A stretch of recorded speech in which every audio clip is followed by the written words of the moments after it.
Okay, നമ്മുടെ fourth module അതിൽ വരുന്ന ടോപ്പിക്കാണ് underground cables. An underground cable essentially consists of one or more conductors covered with suitable insulation and surrounded by a protecting cover.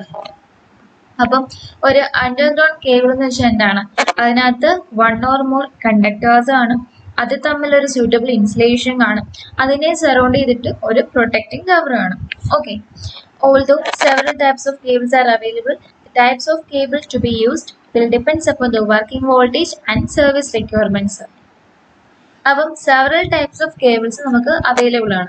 അപ്പം നമ്മൾ types of cable എന്തിനെയൊക്കെ depend ചെയ്യും? നമ്മുടെ working voltage, അപ്പോൾ 11 kV voltage ആണോ 33 kV ആണോ, അതിനെ depend ചെയ്തിട്ടാണ് നമ്മൾ ടൈപ്സ് ഓഫ് കേബിൾ സെലക്ട് ചെയ്യുന്നത്. അതേപോലെ സർവീസ് റിക്വയർമെന്റ്, അത് നോക്കിയിട്ടാണ് നമ്മൾ ടൈപ്സ് ഓഫ് കേബിൾസ് എടുക്കുന്നത്. In general A cable must fulfil the following necessary requirements. ഇപ്പം കുറച്ച് നെസസറി റിക്വയർമെന്റ്സ് ആണ് താഴെ കൊടുത്തിരിക്കുന്നത്. The first one, the conductor used in cables should be thinned stranded copper or aluminum of high conductivity. അപ്പം നമ്മൾ conductors ഒന്നെങ്കിൽ നമ്മുടെ തിൻഡ് stranded copper ആയിരിക്കണം, അല്ലെങ്കിൽ ഹൈ കണ്ടക്ടിവിറ്റി ഉള്ള അലൂമിനിയം ആയിരിക്കണം. The stranding is done so that the conductor may become flexible and carry more current. അപ്പം standard ആയിട്ടുള്ള കണ്ടക്ടറിൽ ഹൈ ഫ്ലെക്സിബിലിറ്റി ആയിരിക്കും. ഫ്ലെക്സിബിൾ ആകുമ്പോഴത്തേക്ക് നമുക്ക് കണ്ടക്ടേഴ്സ് നമുക്ക് ഇഷ്ടമുള്ള രീതിയിൽ നമുക്ക് വളയ്ക്കാനും തിരിക്കാനൊക്കെ പറ്റും. അതേപോലെ കറണ്ട് ക്യാരിങ് കപ്പാസിറ്റി കൂടുതലായിരിക്കും. ഓക്കെ, മോർ കറണ്ടിനെ ക്യാരി ചെയ്യാനും പറ്റും സ്റ്റാൻഡേർഡ് കണ്ടക്ടേഴ്സിൽ. Second point, the conductor size should be such that the cables carry the desired load current without overheating and causes voltage drop within permissible limit. ഇപ്പം conductor size എങ്ങനെയായിരിക്കണം? നമ്മൾ current pass ചെയ്യുമ്പോഴത്തേക്ക് over heating ഒന്നും ആവാത്ത രീതിയിലുള്ളതായിരിക്കണം. Then voltage ഡ്രോപ്പിന്റെ case പറയുമ്പോൾ ഒരു permissible limit, ഒരു limit ഉണ്ട്, ആ ലിമിറ്റ് വരെ നമുക്ക് നമ്മുടെ വോൾട്ടേജ് ഡ്രോപ്പ് വരാനായിട്ട് പാടുള്ളൂ. Third point, the cable must have proper thickness of insulation in order to give high degree of safety and reliability at the voltage for which it is designed. അപ്പം cable ഒരു proper thickness of insulation ഉള്ളതായിരിക്കണം. എന്തിനു വേണ്ടിയിട്ടാ? For high degree of safety and reliability ഉള്ള രീതിയിൽ നമുക്ക് design ചെയ്യാൻ വേണ്ടിയിട്ട്. Fourth point, the cable must be provided with suitable mechanical protection so that it may withstand the rough use in laying it. ഇപ്പം നമ്മൾ കേബിൾസ് ഒക്കെ കൊണ്ട് എവിടെയെങ്കിലും ലേയിങ് ചെയ്യാനായിട്ട് അവിടെ മെക്കാനിക്കൽ ഇഞ്ചുറീസ് ഒക്കെ വരാനായിട്ട് സാധ്യതയുണ്ട്. സോ നമുക്ക് കേബിൾസിൽ ഒരു സൂട്ടബിൾ ഒരു മെക്കാനിക്കൽ പ്രൊട്ടക്ഷൻ പ്രൊവൈഡ് ചെയ്യണം. Okay, then fifth point, the material used in the manufacture of cables should be such that there is a complete chemical and physical stability throughout. ഒരു complete chemical and physical stability ഉണ്ടായിരിക്കണം നമ്മുടെ മെറ്റീരിയലിന്. Next, construction of cables. The figure shows the general construction of a 3-conductor cable. Okay, ഇതാണ് നമ്മുടെ 3-conductor കേബിളിന്റെ general construction ആണ് പറയുന്നത്. The various parts are, first part, core or conductor. Okay, core or conductor. Then second, insulation. Okay, കണ്ടക്ടറിന് മുകളിലായിട്ട് നമ്മളൊരു paper insulation provide ചെയ്യുന്നുണ്ട്. Then third part, mechanical sheath. Okay, this is the lead sheath, metallic sheath. ഇവിടെയുള്ള നമ്മുടെ moisture content, liquid content അതിൽ നിന്നൊക്കെ prevent ചെയ്യാൻ വേണ്ടിയിട്ടാണ് നമ്മൾ ലെഡ് ഷെത്ത് യൂസ് ചെയ്യുന്നത്. ദെൻ ലെഡ് ഷെത്തിന്റെ മുകളിലായിട്ട് നമ്മളൊരു ബെഡിങ് പ്രൊവൈഡ് ചെയ്യുന്നുണ്ട്. നമ്മുടെ കൊറോഷനൊക്കെ പ്രിവെന്റ് ചെയ്യാൻ വേണ്ടിയിട്ടാണ് നമ്മൾ ബെഡിങ് പ്രൊവൈഡ് ചെയ്യുന്നത്. ദെൻ ബെഡിങ്ങിന് മുകളിലായിട്ട് ഫിഫ്ത്ത് പാർട്ട്, അതായത് ആർമറിങ് എന്തിനാ? നമ്മുടെ മെക്കാനിക്കൽ ഇഞ്ചുറീസിനൊക്കെ പ്രിവെന്റ് ചെയ്യാൻ വേണ്ടിയിട്ടുള്ള മെക്കാനിക്കൽ പ്രൊട്ടക്ഷൻ കൊടുക്കാൻ വേണ്ടിയിട്ട് നമ്മൾ ആർമറിങ് യൂസ് ചെയ്യുന്നുണ്ട്.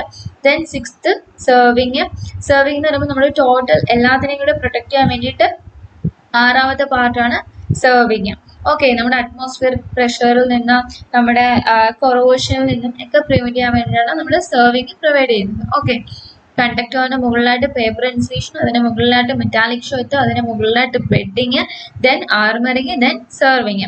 ഇങ്ങനെയാണ് ഈ ഒരു രീതിയിലാണ് ഇതിൻ്റെ ഒരു കൺസ്ട്രക്ഷൻ പോകുന്നത്.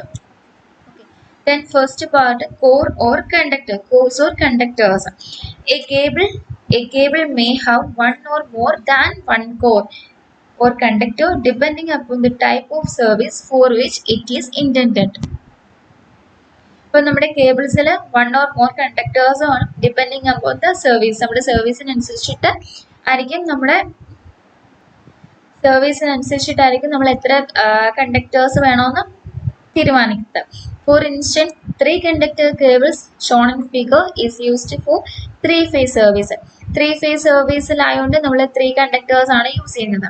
Then the conductors are made of tinned copper or aluminum and are usually stranded in order to provide a flexibility to the cable. അപ്പം നേരത്തെ പറഞ്ഞായിരുന്നു കണ്ടക്ടേഴ്സ് ടിൻഡ് കോപ്പർ അല്ലെങ്കിൽ ഹൈ കണ്ടക്ടിവിറ്റി ഉള്ള അലൂമിനിയം ആയിരിക്കും നമ്മൾ യൂസ് ചെയ്യുന്നത്. കാരണം എന്താ, നമ്മൾ സ്റ്റാൻഡേർഡ് കണ്ടക്ടേഴ്സിൽ ഹൈ ഫ്ലെക്സിബിലിറ്റി ആയിരിക്കും എന്ന് പറഞ്ഞു. അതേപോലെ മോർ കറണ്ടിനെ ക്യാരി ചെയ്യാനും ഉള്ള കപ്പാസിറ്റി ഉണ്ടെന്ന് പറഞ്ഞു. Then second, insulation. Each core or conductor is provided with a suitable thickness of insulation. The thickness of layer depending upon the voltage to be withstood by the cable. അതായത് എന്താ, നമ്മുടെ വോൾട്ടേജിനെ depend ചെയ്തിട്ടായിരിക്കും നമ്മുടെ ഇൻസുലേഷൻ്റെ thickness എടുക്കുന്നത്.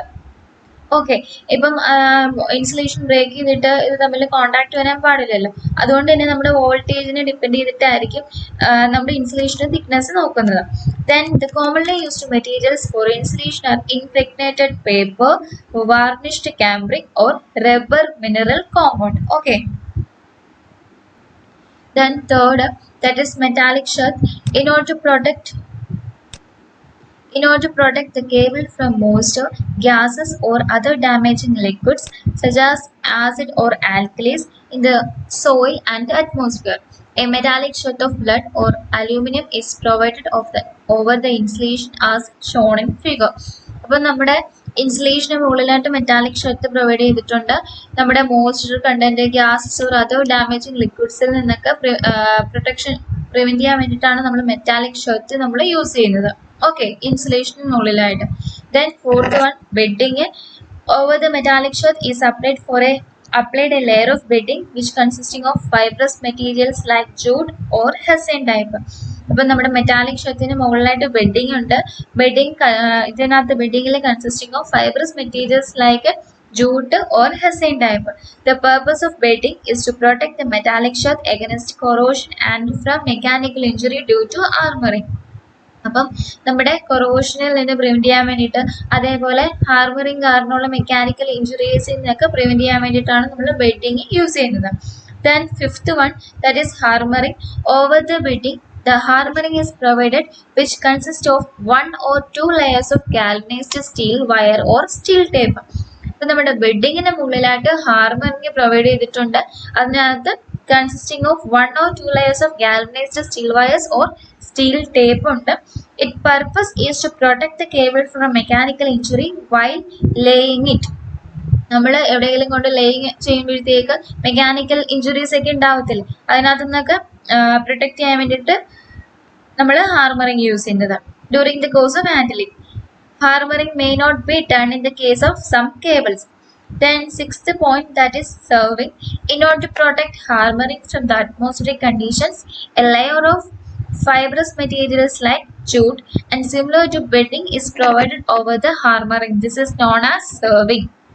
ഇപ്പം നമ്മുടെ bedding പോലെ തന്നെ അതിനകത്ത് ഒരു ഫൈബ്രസ് മെറ്റീരിയൽസ് ലൈക്ക് ജൂട്ട്സ് പ്രൊവൈഡ് ചെയ്തിട്ടുണ്ട്. ദെൻ ഹാർമറിന് മുകളിലായിട്ടാണ് നമ്മൾ സെർവിങ് കൊടുത്തിരിക്കുന്നത്. നമ്മുടെ അറ്റ്മോസ്ഫിയറിക് കണ്ടീഷൻസിൽ നിന്നൊക്കെ നമ്മുടെ ഹാർമറിങ്ങിനെ പ്രൊട്ടക്ട് ചെയ്യാൻ വേണ്ടിയിട്ടാണ് നമ്മൾ സെർവിങ് യൂസ് ചെയ്യുന്നത്. Okay, it may not be out of place to mention here that bedding, armoring and serving are only applied to the cables for the protection of conductor insulation and to protect the metallic sheath from mechanical injury. അപ്പം ഇതാണ് നമ്മുടെ construction of 3 conductor cable. Conductor, അതിന് മുകളിലായിട്ട് paper insulation, അതിന് മുകളിലായിട്ട് metallic Sheth, then അതിന് മുകളിലായിട്ട് bedding, then armouring and serving. ഓരോന്നിൻ്റെയും purpose. Okay.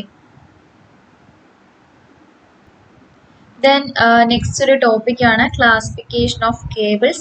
The cables for underground service may be classified into two ways according to first type, the types of insulating materials used in their manufacture. Then second, the voltage for which they are manufactured. First point ഏത് type of insulating materials ആണ്. Then second നമ്മുടെ voltageനെ base ചെയ്തിട്ട് എത്ര voltage ആണ് അതിനെ base ചെയ്തിട്ട്. Then however the later method of classification is generally preferred according to which cables are divided into following groups.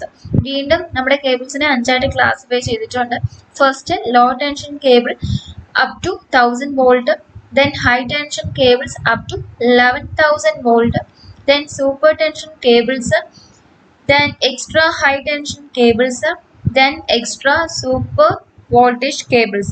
അത് beyond 132 kV, extra high tension cables from 33 kV to 66 kV വരെയാണ്. Then super tension cables നമ്മൾ use ചെയ്യുന്നത് from 22 kV to 33 kV വരെയാണ്. Then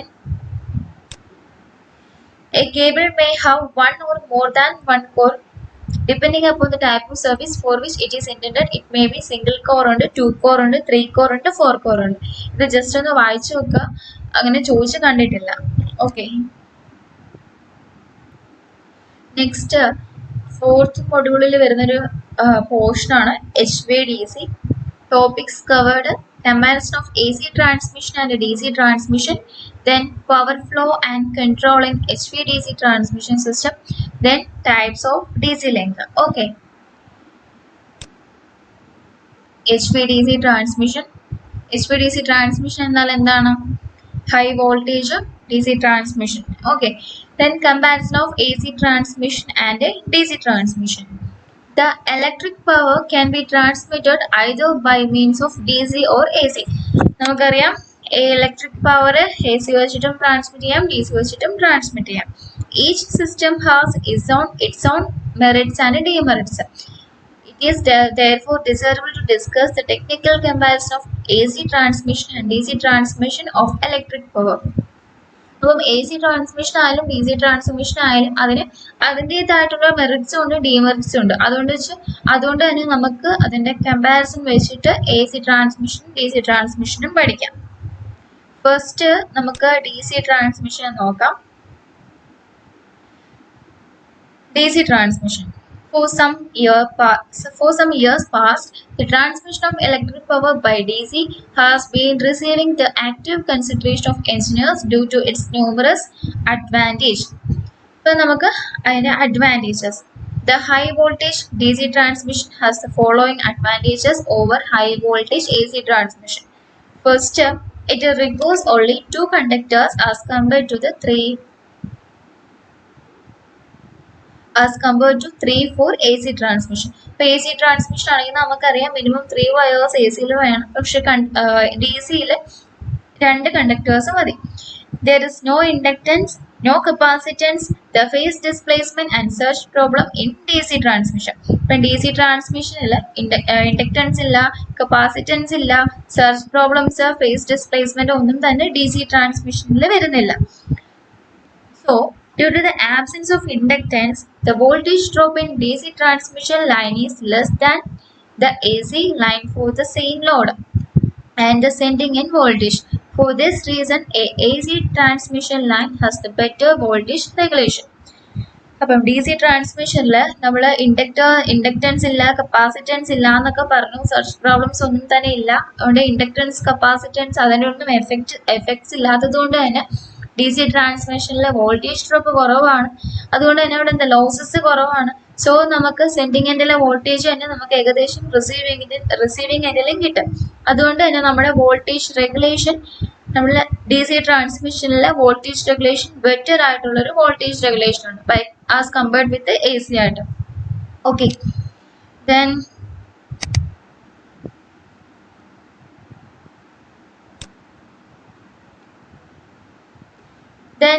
there is no skin effect in a DC system. Therefore, the entire cross section of the line conductor is utilized. DC സിസ്റ്റത്തിൽ skin effect ഒന്നുമില്ല. അതുകൊണ്ട് തന്നെ നമുക്ക് overall cross section, line കണ്ടക്ടറിന്റെ overall cross section, എൻ്റെ cross section നമുക്ക് use ചെയ്യാനായിട്ട് പറ്റും.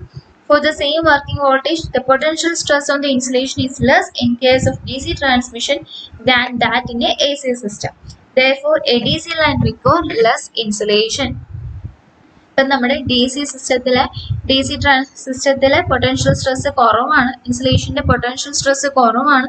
അതുകൊണ്ട് തന്നെ ഡി സിയിൽ ലെസ് ഇൻസുലേഷൻ മതി. Then a DC line has less corona loss and reduced interference with communication circuit. DC യിലെ കൊറോണ ലോസ് കുറവാണ്, അതുകൊണ്ട് തന്നെ നമ്മുടെ കമ്മ്യൂണിക്കേഷൻ സർക്യൂട്ടുമായിട്ടുള്ള ഇന്റർഫറൻസും ഇവിടെ കുറവാണ് ഡി സിയിൽ.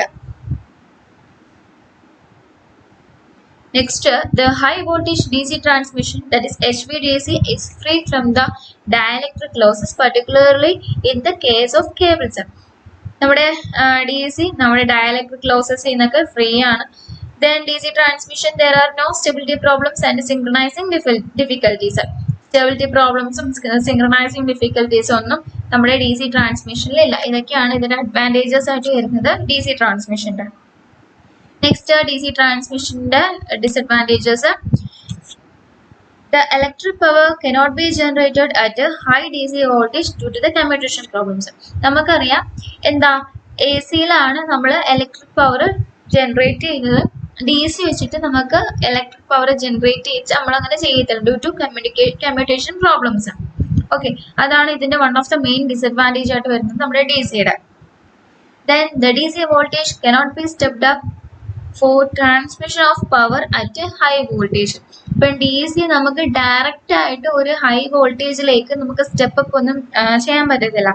എ സിയുടെ കേസ് ആണെങ്കിൽ നമുക്ക് ട്രാൻസ്ഫോമറൊക്കെ യൂസ് ചെയ്തിട്ട് നമുക്ക് ഡയറക്റ്റ് ആയിട്ട് ഹൈ വോൾട്ടേജിലോട്ട് ആക്കാൻ പറ്റും, സ്റ്റെപ്പ് അപ്പ് ആക്കാൻ പറ്റും, ലോ വോൾട്ടേജിലോട്ടും ആക്കാൻ പറ്റും, സ്റ്റെപ്പ് ഡൗൺ ഒക്കെ ചെയ്യാൻ പറ്റും. പക്ഷെ ഡി സിയുടെ കേസിലാണെങ്കിൽ നമുക്ക് ഡയറക്റ്റ് ആയിട്ട് സ്റ്റെപ്പ് അപ്പ് ഒന്നും ചെയ്യാനായിട്ട് പറ്റത്തില്ല. The DC switches and circuit breaker have their own limitations. Okay. Next, AC transmission. Nowadays, the electrical energy is almost exclusively generated, transmitted and distributed in the form of AC. നമുക്കറിയാം A C വെച്ചിട്ടാണ് generate ചെയ്യുന്നത്, transmit ചെയ്യുന്നത്, distribute ചെയ്യുന്നത്. Then അതിൻ്റെ advantages and disadvantages of A C transmission. നേരത്തെ നമ്മൾ D C നോക്കി, ഇപ്പം എ സിയുടെ അഡ്വാൻറ്റേജും ഡിസഡ്വാൻറ്റേജും. അഡ്വാൻറ്റേജസിൽ the power can be generated at higher voltage. നമുക്ക് അറിയാം ഹയർ വോൾട്ടേജിലാണ് നമ്മുടെ എ സി ജനറേറ്റ് ചെയ്യുന്നത്. Then the maintenance of A C substation is easy and cheaper. Okay, then A C voltage can be stepped up or stepped down by transformers with ease and efficiency. This permit to transmit power at a high voltages and distribute it at safe potentials. നമുക്കറിയാം A C voltage നമ്മൾ transformers വെച്ചിട്ട് നമുക്ക് higher വോൾട്ടേജിലേക്ക് step up ചെയ്യാം, lower വോൾട്ടേജിലേക്ക് step down ചെയ്യാനും പറ്റും. Easy and efficient ആയിട്ട് നമുക്ക് step അപ്പും step ഡൗണും ചെയ്യാൻ പറ്റും. അതുകൊണ്ട് തന്നെ നമ്മുടെ ഹൈ വോൾട്ടേജിൽ നമ്മുടെ ഇലക്ട്രിക് പവർ ട്രാൻസ്മിറ്റ് ചെയ്യാനും സേഫായിട്ട് ഡിസ്ട്രിബ്യൂട്ട് ചെയ്യാനും പറ്റും. ഓക്കെ, ദെൻ അതിൻ്റെ disadvantages. And A C line require more copper than a D C line. D C ലൈനിനെക്കാട്ടി മോർ കോപ്പർ എ സിയിൽ ആവശ്യമുണ്ട്. Then the construction of A C transmission line is more complicated than a D C transmission line. നമ്മൾ A C transmission ലൈനിൽ ട്രാൻസ്ഫോമറൊക്കെ use ചെയ്യുന്നത് കൊണ്ട് തന്നെ A C transmission ലൈനിൻ്റെ കൺസ്ട്രക്ഷൻ മോർ കോംപ്ലിക്കേറ്റഡ് ആണ് when compared with D C transmission line. Then third point, due to skin effect in the A C, the effective resistance of the line is increased. A സിയിൽ skin effect ഉണ്ടായതുകൊണ്ട് തന്നെ നമ്മുടെ effective resistance കൂടുതലാണ്. അതുകൊണ്ട് തന്നെ നമുക്ക് losses ഒക്കെ ഉണ്ടാവാനായിട്ട് ഭയങ്കര കൂടുതലാണ്. An AC line has capacitance, therefore there is a continuous loss of power due to charging current even the line is open. നമ്മുടെ ഡി സിയിലാണെങ്കിൽ കപ്പാസിറ്റൻസ് എഫക്ട്സ്, ഇൻഡക്റ്റൻസ് എഫക്ട്സ് ഒന്നും തന്നെ ഇല്ലായിരുന്നു. പക്ഷേ എ സിയിലാണെങ്കിൽ ഇൻഡക്റ്റൻസ് എഫക്ട്സ് ആയാലും കപ്പാസിറ്റൻസ് എഫക്ട്സ് ആയാലും ഉണ്ട്. അതുകൊണ്ട് തന്നെ അവിടെ ലോസസ് ഉണ്ടാവും. ഓക്കെ, പവർ ലോസസ് ഒക്കെ ഉണ്ടാവും. Then from the above comparison of AC transmission and DC transmission, it is clear that the high voltage DC transmission is superior to high voltage AC transmission. Although at present the transmission of electric power is carried by AC, there is an increasing interest in DC transmission.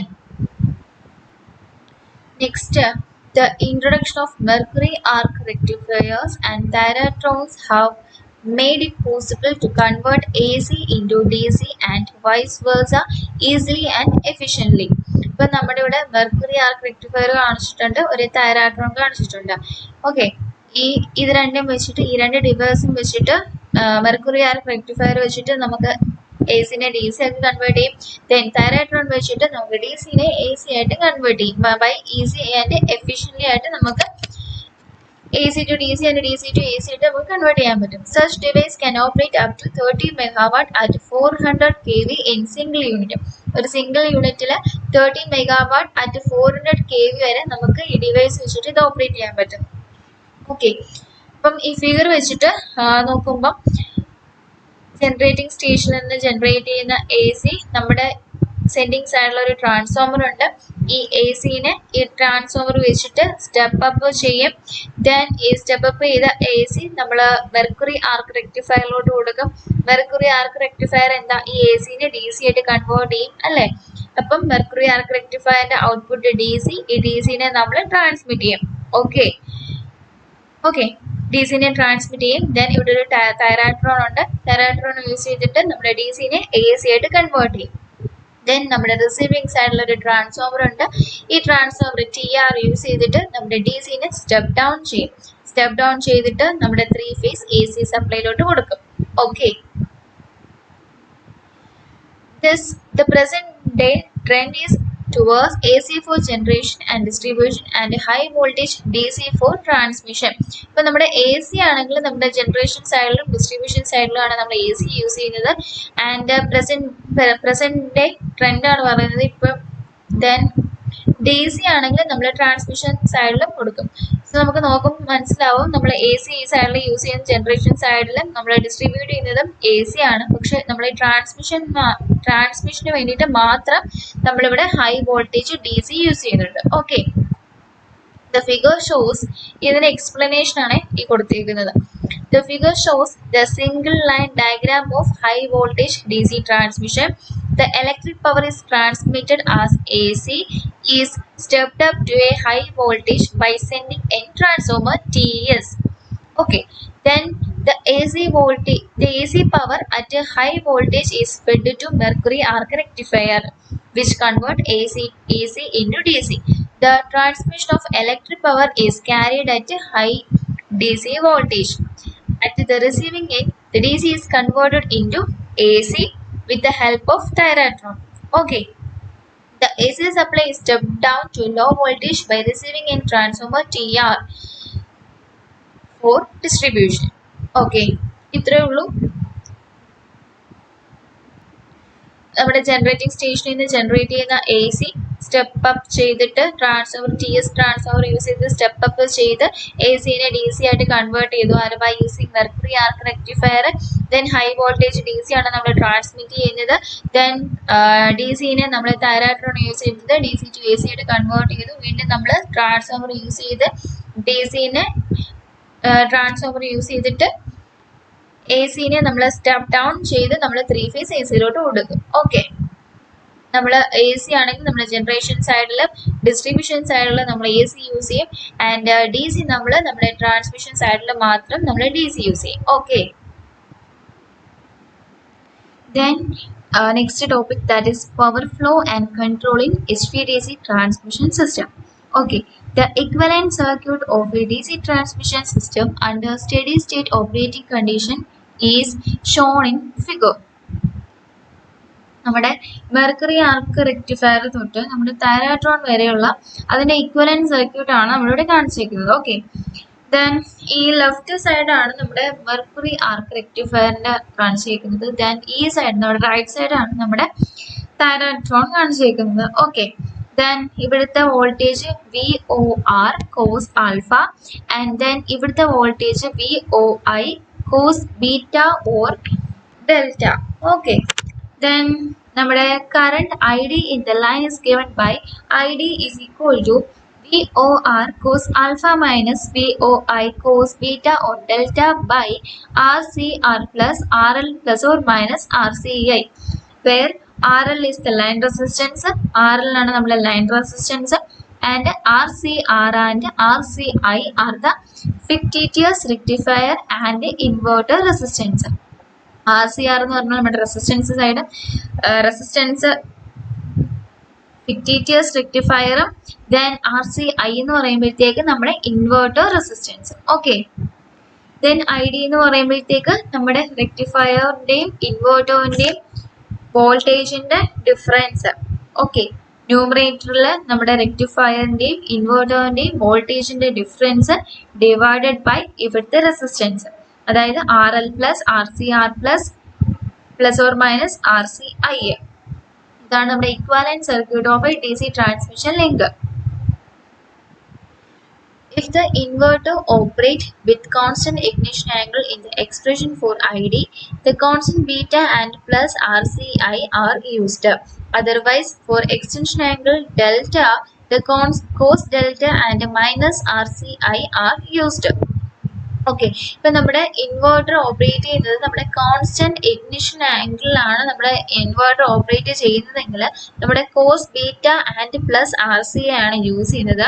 അതേസമയം constant extension angle ഡെൽറ്റയിലാണ് നമ്മുടെ inverter operate ചെയ്യുന്നതെങ്കിൽ cos delta and minus RCI ആണ് use ചെയ്യുന്നത്. Okay, here in our study we consider the constant ignition angle beta operation of inverter, as ignition angle beta can be controlled directly, whereas delta is controlled indirectly through controlling beta to values computed from the direct current ID, the commutating voltage and the desired extension angle.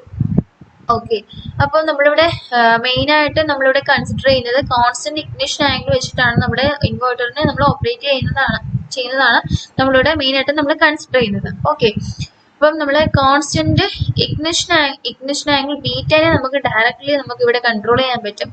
പക്ഷേ constant extension angle ഡെൽറ്റനെ നമ്മൾക്ക് indirectly ആണ് നമ്മളിവിടെ control ചെയ്യുന്നത് by using or controlling the angle beta. Okay, then അതായത് constant ignition angle ബീറ്റനെ നമുക്ക് directly control ചെയ്യാൻ പറ്റും. കോൺസ്റ്റന്റ് എക്സ്റ്റൻഷൻ ആംഗിൾ ഡെൽറ്റനെ നമ്മൾ ബീറ്റ യൂസ് ചെയ്തിട്ടാണ് നമ്മൾ ചെയ്യുന്നത്. Then from the equation 5.14 it is clear that the current ID is proportional to the difference of the two internal voltages, rectifier and the inverter voltages. അപ്പം നേരത്തെ equation current I D എന്ന് പറയുന്നത് നമ്മുടെ റെക്ടിഫയറിന്റെയും ഇൻവെർട്ടറിന്റെയും വോൾട്ടേജിന്റെ ഡിഫറൻസിന് proportional ആണ്. Okay,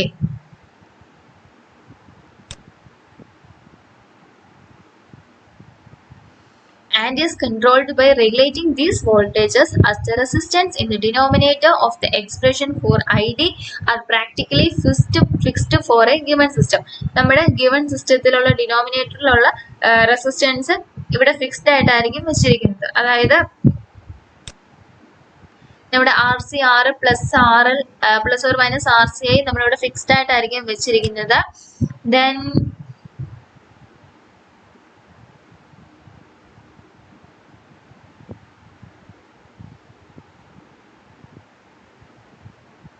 so ഇങ്ങനെ ചെയ്തിട്ട് നമുക്ക് നമ്മുടെ ന്യൂമറേറ്ററിലുള്ള വോൾട്ടേജസിനെ നമുക്ക് കൺട്രോൾ ചെയ്തിട്ട് റെഗുലേറ്റ് ചെയ്യാനായിട്ട് പറ്റും. ഓക്കെ, ദെൻ സോ നമ്മുടെ ഐഡിയിലെ ഡിനോമിനേറ്ററിലുള്ള റെസിസ്റ്റൻസ് ഇവിടെ ഫിക്സ്ഡ് ആയിട്ടായിരിക്കും വെച്ചിരിക്കുന്നത്, വേരി ചെയ്യത്തില്ല. സോ നമുക്ക് നമ്മുടെ ന്യൂമറേറ്ററിലുള്ള വോൾട്ടേജസിനെ നമുക്ക് കൺട്രോൾ ചെയ്തിട്ട് റെഗുലേറ്റ് ചെയ്യാനായിട്ട് പറ്റും. Okay, then internal voltages can be controlled by any one or both of the following methods. രണ്ട് മെത്തേഡ്സ് ഉണ്ട്. ഒന്ന് ഗ്രിഡ് കൺട്രോളും രണ്ട് ടാപ്പ് ചേഞ്ച് കൺട്രോളും. Small changes in voltages are adjusted using grid control, as it is quite fast, about 5 milliseconds, and large changes are brought about by tap changes, which are inherently slow, about 5 seconds per step. അപ്പം നമ്മുടെ grid control എന്ന് പറയുമ്പോഴത്തേക്ക് നമ്മുടെ grid control use ചെയ്തിട്ട് നമ്മുടെ small changes, നമ്മുടെ വോൾട്ടേജസിന് നമ്മൾ small changes വരുത്താൻ വേണ്ടിയിട്ടാണ് നമ്മൾ ഗ്രിഡ് കൺട്രോൾ യൂസ് ചെയ്യുന്നത്. ഗ്രിഡ് കൺട്രോൾ എന്ന് പറഞ്ഞാൽ ക്വൈറ്റ് ഫാസ്റ്റ് ആണ്, about 5 milliseconds. ഓക്കെ, ദെൻ നമ്മുടെ ടാപ്പ് ചേഞ്ച് കൺട്രോൾ എന്ന് പറയുമ്പോഴത്തേക്ക് നമ്മുടെ ലാർജ് വോൾട്ടേജസിന് ലാർജ് ചേഞ്ചസ് വരുത്താൻ വേണ്ടിയിട്ടാണ് നമ്മൾ ടാപ്പ് ചേഞ്ചസ് മെയിൻലി യൂസ് ചെയ്യുന്നത്. ടാപ്പ് ചേഞ്ചസ് ഇൻഹെറൻലി സ്ലോ ആണ്. അതേപോലെ ഓരോ സ്റ്റെപ്പിന് 5 seconds വെച്ചിട്ടാണ് നമ്മൾ ടാപ്പ് ചേഞ്ചിൽ പറയുന്നത്. Both these methods are used cooperatively at each terminal for voltage control and hence control of ID and power flow. അപ്പം ഈ രണ്ട് മെത്തേഡ്സും, അതായത് ഗ്രിഡ് കൺട്രോൾ മെത്തേഡും നമ്മുടെ tap change control method use ചെയ്തിട്ടാണ് നമ്മുടെ ഇവിടുത്തെ വോൾട്ടേജിനെ കൺട്രോൾ ചെയ്യുന്നത്. വോൾട്ടേജിനെ കൺട്രോൾ ചെയ്യുന്നത് വഴി നമ്മുടെ കറണ്ട് ID കൺട്രോൾ ചെയ്യും. ആൻഡ് ഇവിടെ പവർ ഫ്ലോ ആൻഡ് കൺട്രോൾ ചെയ്യാൻ പറ്റും. From equation 5.14, it is clear that ID and hence the difference of internal voltages are always positive, as the thyristors can conduct only in one direction. അതായത് നമ്മുടെ thyristors ഒരു ഡയറക്ഷനിൽ മാത്രമേ നമ്മുടെ thyristors conduct ചെയ്തുള്ളൂ. അതുകൊണ്ട് തന്നെ നമ്മുടെ ഇന്റേണൽ വോൾട്ടേജ് ഡിഫറൻസ് എന്ന് വെച്ചാൽ ഓൾവേസ് പോസിറ്റീവ് ആയിരിക്കും. Therefore, if it is desired to reverse the direction of power transmission, the polarity of the direct voltage at both ends of the line must be reversed while maintaining the sign of their algebraic difference. അതായത് നമുക്കിപ്പം നമ്മുടെ power ട്രാൻസ്മിഷന്റെ direction നമുക്ക് reverse ചെയ്യണമെന്നുണ്ടെങ്കിൽ നമ്മൾ രണ്ടിന്റെയും ലൈനിന്റെ direct വോൾട്ടേജിന്റെ polarity നമ്മൾ ചേഞ്ച് ചെയ്ത് കൊടുക്കണം. ഓക്കെ, അതായത് നമ്മുടെ ഈ സൈഡിലുള്ള റെക്ടിഫയർ നമ്മുടെ ഇൻവേർട്ടർ ആയിട്ട് ആക്ട് ചെയ്യും, ഈ സൈഡിലുള്ള ഇൻവേർട്ടർ റെക്ടിഫയർ ആയിട്ടും ആക്ട് ചെയ്യും. So the inverter then acts as rectifier and the rectifier then acts as inverter. It is to be noted that the terminal voltage of the rectifier is always greater than in absolute value than that of the inverter. The rectifier terminal voltage എന്ന് പറയുന്നത് ഇൻവെർട്ടറിന്റെ വോൾട്ടേജിനെക്കാട്ടി always greater ആണ്. Although it is lesser algebraically in the event of negative voltage. അപ്പോൾ ഇതാണ് power flow and control in HVDC transmission system. Okay.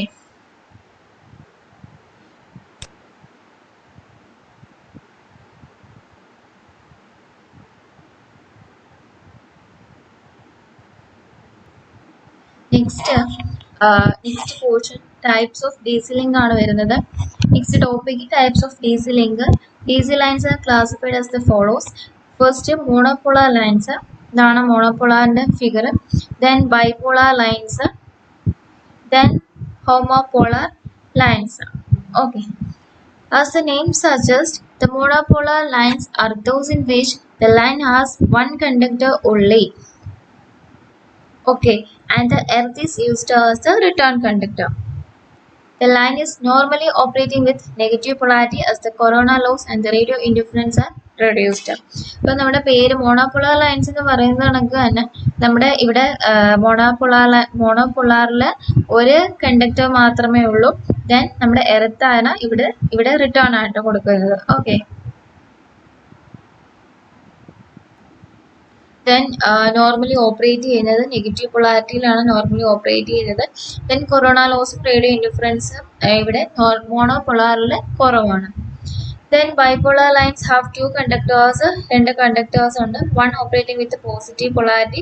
ഒരെണ്ണം positive പൊളാരിറ്റിയിലാണ് operate ചെയ്യുന്നത്, and അത് negative പൊളാരിറ്റിയിലാണ് operate ചെയ്യുന്നത്. There are two converters of equal voltage rating and connected in series at each end of the DC line. ഇപ്പോൾ രണ്ട് converters ഉണ്ട്. Okay, രണ്ട് converters ഉണ്ട്. Equal voltage റേറ്റിംഗിലുള്ള രണ്ട് കൺവേർട്ടേഴ്സ് ഉണ്ട്. അത് നമ്മുടെ DC ലൈനിന്റെ എൻഡിൽ സീരീസ് ആയിട്ട് കണക്ട് ചെയ്തേക്കാണ്. ഓക്കെ, DC ലൈനിന്റെ എൻഡിൽ സീരീസ് ആയിട്ട് connect ചെയ്തേക്കാണ്. The rating of the bipolar line is expressed as plus or minus 650 kV, for example, and is pronounced as plus and minus 650 kV. The junction of the converters may be grounded at one end. Okay, അതായത് കൺവേർട്ടേഴ്സിന്റെ junction ground ചെയ്തേക്കാണ് at one end or both the ends. ഒന്നെങ്കിൽ one എൻഡിൽ ground ചെയ്യും, അല്ലെങ്കിൽ രണ്ട് എൻഡിൽ നമ്മൾ ഗ്രൗണ്ട് ചെയ്യും കൺവേർട്ടേഴ്സിന്റെ junction. Okay, then if it is grounded at both the ends each line can be operated independently. ഇപ്പം നമ്മുടെ രണ്ടെൻഡും നമ്മൾ ഗ്രൗണ്ട് ചെയ്യുകയാണെങ്കിൽ നമ്മുടെ ലൈൻസ്, രണ്ട് കണ്ടക്ടർ ലൈൻസ് ഇൻഡിപെൻഡൻ്റ് ആയിട്ട് ഓപ്പറേറ്റ് ചെയ്യും. ഓക്കെ, അതായത് ഇത് നമ്മുടെ റിട്ടേൺ പാത്ത് ആയിട്ട് കൊടുത്തിട്ട് ഇങ്ങനെ ഓപ്പറേറ്റ് ചെയ്യും, ഇങ്ങനെ ഇൻഡിപെൻഡന്റ് ആയിട്ട് ഓപ്പറേറ്റ് ചെയ്യും. ഇത് നമ്മുടെ റിട്ടേൺ പാത്ത് ആയിട്ട് കൊടുത്തിട്ട് ഇങ്ങനെ ഓപ്പറേറ്റ് ചെയ്യും. രണ്ട് ലൈനും രണ്ട് എൻഡ്സും ഗ്രൗണ്ടഡ് ആവുകയാണെങ്കിൽ, രണ്ട് എൻഡ്സും നമ്മൾ ഗ്രൗണ്ടഡ് ചെയ്യുവാണെങ്കിൽ രണ്ട് ലൈൻസും ഇൻഡിപെൻഡന്റ് ആയിട്ട് ഓപ്പറേറ്റ് ചെയ്യുമെന്നാണ് പറഞ്ഞേക്കുന്നത്. Then third line, that is homopolar lines. The homopolar lines will having two or more conductors having the same polarity, usually negative. Same polarity ആയിരിക്കും, യൂഷ്വലി നെഗറ്റീവ് ആയിരിക്കും. ടു ഓർ മോർ കണ്ടക്ടേഴ്സ് ആയിരിക്കും. ഇവിടെ two കണ്ടക്ടേഴ്സേ കാണിച്ചിട്ടുള്ളൂ. Okay. Then for the reason of corona and radio interference and always operate with ground has the return. ഇവിടെയും നമ്മൾ return path ഇവിടെ കൊടുത്തിട്ടുണ്ട്. രണ്ട് സൈഡിൽ നമ്മൾ എർത്ത് റിട്ടേൺ പാത്ത് ആയിട്ട് കൊടുത്തിട്ടുണ്ട്. ഓക്കെ. ഇതാണ് നമ്മുടെ types of DC link. That is first homopolar lines, then bipolar lines and homopolar lines. Okay, ഇത്രേ ഉള്ളൂ. Thank you.